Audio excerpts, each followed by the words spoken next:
സദസ്സിലിരിക്കുന്ന ബഹുമാനപ്പെട്ട ഉസ്താദുമാരെ, എൻ്റെ കൂട്ടുകാരെ, പ്രവാചകന്റെ ആവേശഭരിതമായ ചരിത്രങ്ങൾ കേട്ട് ആനന്ദം ഉൾക്കൊള്ളുന്ന ഈ വേളയിൽ നബി സല്ലല്ലാഹു അലൈഹി വസല്ലമയെക്കുറിച്ച് അല്പം പറയാൻ ഞാൻ ആഗ്രഹിക്കുന്നു.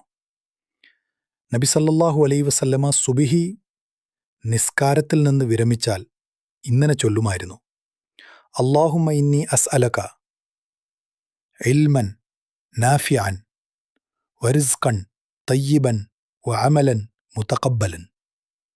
നമുക്കും നല്ല വിജ്ഞാനം ലഭിക്കാനും നല്ല റിസ്ക് ലഭിക്കാനും ഈ ദുആ ചൊല്ലൽ പതിവാക്കണം. അല്ലാഹു തൗഫീഖ് നൽകട്ടെ. ആമീൻ. അസ്സലാമു അലൈക്കും.